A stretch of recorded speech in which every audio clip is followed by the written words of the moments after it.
Welcome to the third and final video of the Gaoranger review series. We have a lot to cover with the final one, so let's just get into it by talking about the story. After Gaorangers died and came back and defeated Ura, another more evil Greek orc has come to take his place in Rasetsu. I'm watching for a weird fixation on eating things. So it's up to the Gaorangers to defeat him, alongside figuring out the deal with this random kid named Futaro, who keeps showing up and seems to have a strange connection with the power animals. This stretch of this series is kind of weird to talk about, because on one hand, it's probably the weakest on an episode-to-episode basis. Like, the first arc isn't great, but it's also the introduction to the show and Sentai as a franchise trying to do some different stuff, just the heavy including the power animals and different mech pieces, which unlike shows nowadays that have a formula to copy off of and iterate on in terms of that stuff, Gaoranger doesn't, because it had to create that formula in the first place. The second arc was considerably better, playing off some of the stuff that set up in the first arc, character-wise, and expanding the lore of the series, alongside introducing the GOAT, Roki, and Shirogane. But this arc doesn't really have a lot of new stuff to offer, so the show just kind of goes on autopilot. Like, not to say there aren't any good episodes here, or any funny or cool moments, like the Christmas episode is actually pretty funny, and this joke of Totomu getting flustered by Shirogane, causing him to fall down and transform upside down, is also sort of funny. But you can tell by this point, they're just kind of running out of steam. Many episodes just feeling like elongated fight scene. The most egregious case is the episode where the Org literally makes the mechs fight each other for 20 minutes, or the 3-episode battle from Rasetsu in the 4-part finale. Like, again, these episodes aren't terrible. I'd somewhat defend the latter two instances, but they do make the show a slog to watch, especially if you watch them back to back like I did. That's not even to mention how repetitive the show has gotten with certain plot points. Like, between episode 32 and the finale, they definitely lose the ability to transform some of the power animals like 3 different times, and it would be 6 if I include the instances of this happening in the previous 2 arcs. Again, to be fair, these all happen in different ways, and this is the first time that I showed to have an element like the power animals, and thus using this idea elevates their importance, but it loses all weight when it happens honestly more than like once in the show, if I'm being honest. Like, if it just happened in the first arc and final 2 episodes, then maybe it'd be fine. But it feels so weird when you already watched the show and milk that idea for drama not even 10 episodes early. Despite these complaints, I think the actual themes and ideas what Gaoranger is going for are at their best here, even the reused plot point. To talk about that though, we'll start by talking about Rasetsu, the main villain of this arc. Rasetsu is the best villain in Gaoranger, if Roki didn't exist. But they are the best villain in Gaoranger doesn't become a 2001 Japanese pretty boy, as Rasetsu's overall goal is to just eat things. Something that's weird because it doesn't seem to benefit the orgs in any way at all. Like, compare Rasetsu's desire to Shuten and Ura's desire, of just killing the Gaorangers and using Roki's power to also kill the Gaorangers respectively. While the two of them fight exclusively to shift the scales in terms of the orgs' never-ending battle with the Gaowarriors, Rasetsu at the end of the day always prioritize their chance to get a snack. Their idea is put into every piece of their character, from their dialogue where they talk about how the Rangers look like food to them, to their weapon being a literal knife and fork. The most obvious part being their design, where they're made up of so many mouths, they got 2 different voice actors to play the only 2 mouths the production could probably get to move. This even plays into the selection of orgs, as the first 2 orgs he picks are Charcoal Grill Org, because they can grill really well, and Blacksmith Org, so they can turn the Beast King swords into spoons. Beyond this though, I think it's really interesting how the show uses Rasetsu's view on what is and isn't worth eating as a way to speak on the org's nature. As in their first scene, Rasetsu says they want to eat dreams and humans cannot live without them. A detail that only indicates that eating through stuff is the way that Rasetsu is going to deal with the Gaorangers, but also how the orgs view humans as a whole, as pathetic creatures that hold on to feelings that the orgs are above, or more accurately ridicule and ignore. This idea is exemplified perfectly in the Gao God arc, in the final battle against Rasetsu. As in the Gao God arc, Rasetsu tricks this kid named Futaro, who's a human version of Gao God from last video, to turn against the Gaorangers by showing them how the orgs are created due to all the trash and waste left behind by humans. A fact that he uses to judge humanity as not worth saving, because they are the architects of their own destruction, and when willingly betray each other, they get ahead. Something that gets really interesting considering that we literally see him do the exact same thing to the org. As throughout the entire arc, we see Rasetsu abuse Yabaiba and Suesue because they got trash cooking. How does some random ninja org come up with a plan to make Suesue cut off her own horn, mutilating herself just so that Rasetsu can steal Totomu, but she can actually cook very well. A loyal soldier within the org army having her life entirely forfeited, not even for the benefit of the org race, but for the benefit of Rasetsu. Because again, all betraying Suesue earns Rasetsu is just a better cook than Totomu, who starting from this point, there's a parallel between her and Totomu. As like Suesue, Totomu cooks for the Gaorangers. Instead of it being a form of indentured servitude, like in Suesue's case, it's done out of the genuine friendship she has with our Gaowarriors. Their genuine feelings for her and each other, pulling them through all of Rasetsu's schemes. When Rasetsu convinces Gao God to leave humanity and takes the power animals away, the Gaorangers think about giving up.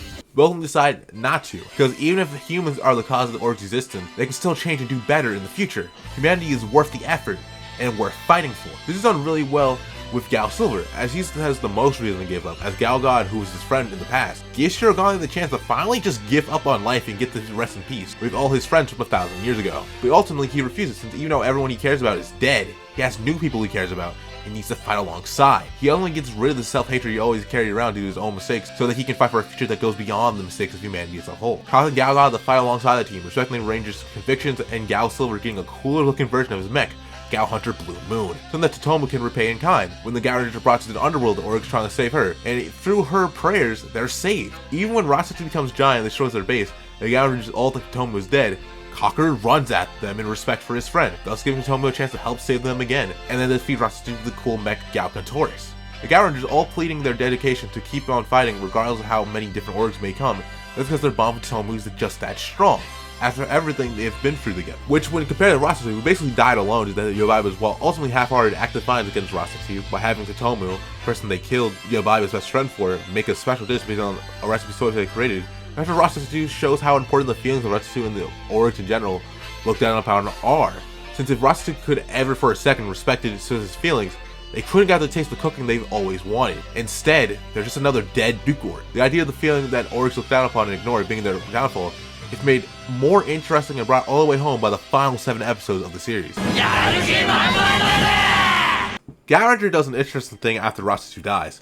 As most other Sentai the last one reviewed in this format, Gaoranger would immediately go into the next and final villain being introduced. But instead of that, Gaoranger has this very brief period of essentially a cold war between the Gaorangers and less existing Orc Yobaiba, as the Gaorangers try to find and destroy the thing that births the Orcs, that being the Orc Master, while Yobaiba successfully hides it from them. A kind of boring struggle. I feel like it adds to this very idea of the battle against the Orcs being a very endless struggle. Just when the end of the Gaoranger's journey seems near its end, it just keeps on going because the remaining Orc doesn't want to fight them head on. They just fight 2 more random Orcs before starting to contemplate how they want to live their lives when they can finally put all this Gaoranger stuff behind them. A thought that brings mixed emotions, as even though throughout the series we see multiple instances of them think about their past lives and whether or not they want to return to them, now it ain't that easy.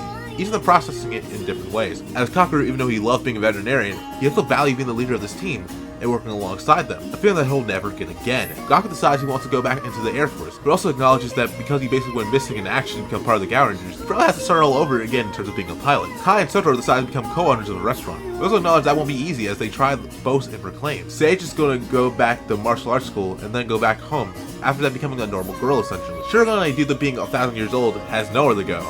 Just kind of filling up space until he naturally dies as a human. Totomo gets the worst of this, since unlike Shirogane, who at the very least can go and live a full life away from all this Gaoranger stuff, Totomo can't. Whether or not she's a conscious being is entirely dependent on whether or not the Orcs are around to fight, something that could take as long as 1,000 years to occur again. But to not stew in that morbid thought for too long, the 3 Duke Orcs and Suesue have all come back to life, are acting kind of weirdly like the Gaorangers and Totomo. They start fighting together in unison, have a fake version of the Gaoranger's finisher sword, and even refer to Suesue as their leader. Which is really weird given how all 3 of these guys treated her before now. Like, even if we don't talk about what Rasetsu did to her, the other 2 didn't really mess with her either. Even Yobaiba mentions that, but again, this shows the Orcs' flaw of basically throwing away their identities. Like in this arc, it's revealed the stone statue that they called the Orc Master throughout the show is actually just a tool they use to create Orcs and allow the Duke Orcs to have supremacy over the rest of the Orcs. How do they say, well, letting Suesue be their boss, the person who was all 3 of these guys slaves before. They're letting their tool turn them to pawns just because it can make them more powerful by eventually allowing them to merge into the Senki, the ultimate Orc. This is contrasted heavily by the Gaoranger, who I said before are embracing their identities as people more and more now. For example, in the episode after they all get beaten up by the Duke Orcs, Kakeru decides to go and try and fight the Orcs on his own, because he feels he has to do that as their leader. He wants to help them achieve their dreams sooner, and as a leader, he should be able to do some things on his own. Only for when he particularly gets beaten up for the Orcs, have his friends tell him that he shouldn't have done that, instead fight together with the rest of them, as his value as their leader comes from how he's able to work with the rest of them. That's not even to mention Kakeru has his own dreams that can't be achieved if he just lets himself die trying to help his team. Understand that they all keep their battles against the Duke Orcs, as in the episode all of them getting the strength to deal with them on the back of them having things to achieve beyond this battle, something the Orcs will never understand. Then they fall back on when having to fight the ultimate and final Orc Senki, a being with no feelings or emotions at all, and is pretty much unbeatable, taking away all their powers and their abilities to turn into the Gaorangers at all. Despite all of that, they fight against him anyway, and when he gives his final taunt after the supposed final chance to actually kill him failed, and for the first time proudly says their names to each other. As in this final battle, they're not just Gao red, yellow, blue, black, white, and silver. There are Kakeru Shishi, Gaku Washio, Kai Sumezu, Sotaro Ishigome, Sei Taiga, and Tsukimaru Ogami, people with dreams who decide to come together and protect the world for no reason but their genuine desire to do so. And from this point forward, we'll be moving on to achieve their true dreams and desires. So after that, they defeat Sunki, and they have a final tearful goodbye with Tsutomu. She can't join them, as like I said, as long as the orgs aren't around, she isn't needed in this world. Shirogane tries to join her as well, as he also doesn't really have a place in a world with no orgs. But he probably wouldn't survive the time it would take for her to wake up again, having to keep on living and find a place in the modern world, as he and the rest of his friends go and live their normal lives. So they're keeping in touch, even if it may be occasionally. As the show ends on this idyllic meeting of the Gaowarriors, Tsutomu, and Futaro, as an amazing song, Ozora E no Kaidan plays in the background. And with that, we're done with Gaoranger. The show may not be the greatest Sentai or anything, but it's a show I couldn't really hate at the end of the day. Like, sure, it's sorta boring, and most of the cool aspects of the show have been done way better by the, like, almost 25 years worth of shows after it. But at the same time, there's still some fun to be had here, with a likable cast of characters, an amazing soundtrack, whether it be its opening, its ending, its background music, or even just this random song that never even got to play in the show. And it's genuine, just heartfelt every aspect of it. Even when it's plagiarizing itself or struggling to do a concept that other writers, including the guy who would write most of the show, Chuki Tatagami, would later realize in much better ways. So yeah, I like Gaoranger. Not just me though. Thanks for watching the Gaoranger review series. Hope to see you in another review series or just, well, regular review. Me, Guy Sokoa, signing out.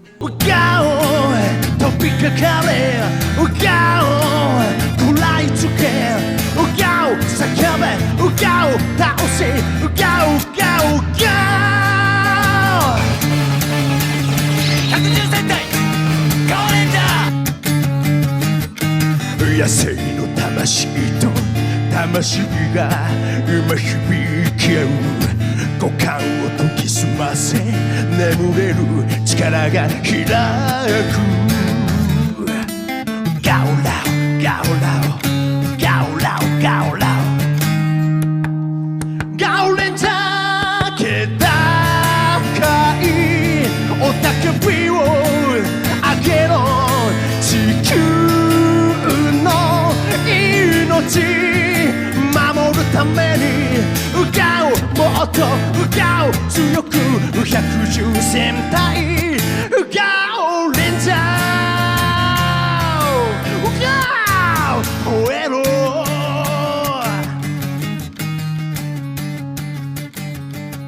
皆さんお付き合いくださってありがとうございました。本当に1年間ありがとうございました。それではまた会いましょう。それじゃじゃあね。バイバイ。じゃあね。百獣戦隊ガーデンジャージャッキ退散ガローガロー